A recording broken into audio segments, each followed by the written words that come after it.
جی ناظرین، آج کی ویڈیو میں ہم آپ کو بتائیں گے روزے کے بیان کے بارے میں۔ روزہ اسلامی عبادات میں سے ایک اہم عبادت ہے جو ہر صاحب استطاعت مسلمان پر رمضان کے مہینے میں فرض ہے۔ روزہ ایک روحانی عبادت ہونے کے ساتھ ساتھ جسمانی فائدوں کی حامل بھی ہے جو انسان کی تربیت اور تقوی کو بڑھاتا ہے۔ روزہ رکھنے کا مقصد اللہ تعالیٰ کی رضا کا حصول ہے اور اس کے ذریعے انسان اپنے اندر پاکیزگی، خود اعتمادی اور صبر پیدا کرتا ہے۔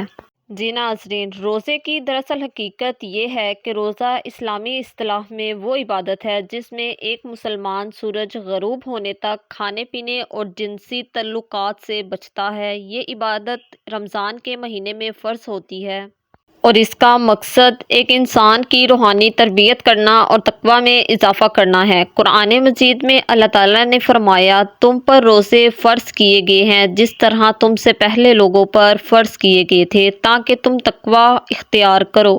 جی ناظرین، اسی طرح روزہ رکھنے کی کچھ شرائط ہیں۔ روزہ رکھنے کی چند شرائط پوری کرنا یہ بہت ضروری ہے، جس میں سب سے پہلے نیت۔ روزے کی نیت دل سے کرنی چاہیے۔ رمضان کے روزے کی نیت ہر دن رات کرنا ضروری ہے تاکہ اس دن کے روزے کی عبادت کا مقصد واضح ہو جائے۔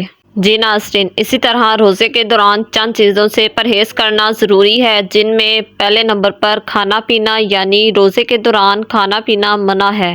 نمبر 2، جنسی تعلقات۔ روزے کے دوران جنسی تعلق قائم کرنا جائز نہیں۔ نمبر 3، جھوٹ بولنا، غیبت کرنا اور گناہ کرنا۔ روزے کے دوران ان اعمال سے بھی بچنا بہت ضروری ہے کیونکہ ان سے روزے کا مقصد متاثر ہوتا ہے۔ جی ناظرین، اسی طرح روزے کا اصل مقصد اللہ تعالیٰ کی رضا حاصل کرنا ہے۔ اس کے ذریعے سے انسان اپنی روزمرہ کی خواہشات سے خود کو دور رکھ کر اللہ تعالیٰ کی عبادت اور فرمانبرداری میں مشغول رہتا ہے۔ روزہ انسان کے دل میں تقوی، خوف خدا، شکر گزاری، صبر اور دوسروں کی بھوک پیاس اور صبر کا جذبہ پیدا کرتا ہے۔ جی ناظرین، تو پھر اسی طرح سے ہمیں روزہ رکھنے سے غریب اور محتاجوں کے ساتھ ہمدردی کا جذبہ پیدا اور بڑھتا جاتا ہے۔ جب ایک شخص بھوکا اور پیاسا رہتا ہے تو وہ غریبوں کی حالت کا بہتر اندازہ لگا سکتا ہے۔